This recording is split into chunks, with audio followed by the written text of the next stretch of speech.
তো হে এভরিওয়ান, কেমন আছেন? আশা করছি সবাই ভালো। তো দেখতে পারছেন আমি আবার চলে এসেছি, ঠিক আছে? তো আমার ব্লগ চ্যানেলের জন্য এই যে ভিডিওগুলো পড়ে রয়েছে পেন্ডিং এ, তো আপনাদেরকে দিতে পারছি না। মানে এত ব্যস্ততার মধ্যে ভিডিও এডিটিং করা খুব কঠিন একটা কাজ। তো এই যে গাছগুলো লাগাচ্ছি, এই গাছগুলো আমাদের জমিতে লাগাচ্ছি। বিশেষ নাকে সর্দি, এখন তো ঠান্ডার টাইম, ঠিক আছে? তো যারা এখনও আমার পেজটিকে ফলো করেননি, পেজটিকে ফলো করে নেন। গাছ লাগান, প্রাণ বাঁচান। একটি গাছ একটি প্রাণ। আর আমার নাকে জল চলে আসছে, টপ টপ করে জল পড়ছে এভরিওয়ান। কি বলবো, এত সর্দি লেগেছে। তো এখন বাবা আমাকে নিয়ে আসলো জমিতে, ঠিক আছে? বাঁশগুলো নিয়ে এসছি।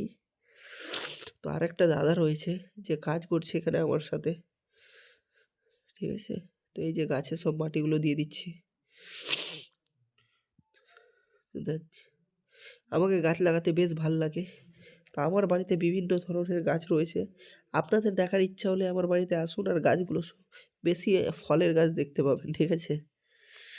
কেন কি ফলের গাছ লাগালে নাকি উপকারিতা বেশি।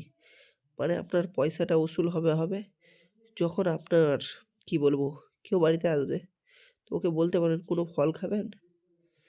মানে আমার কাছে বিভিন্ন ধরনের ফলের গাছ রয়েছে, লাগিয়েছি বাড়ির পিছনে। আপনারা আসুন, দেখুন।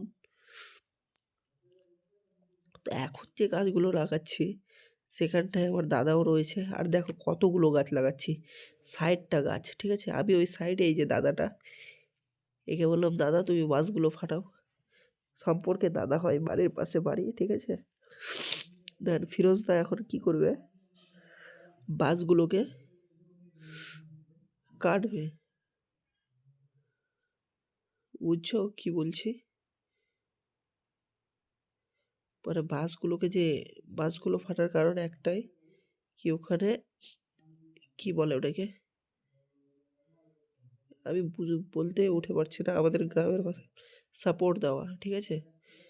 তাহলে গাছটা হাওয়ায় পড়ে যাবে। দেন আপনারাও গাছ লাগান আর প্রাণ বাঁচান। আমি না কথা বলতে ঠিকঠাক পারছি না, একদম পুরো নাকটা বন্ধ হয়ে গেছে। কি বলবো, এত ঠান্ডা চলছে।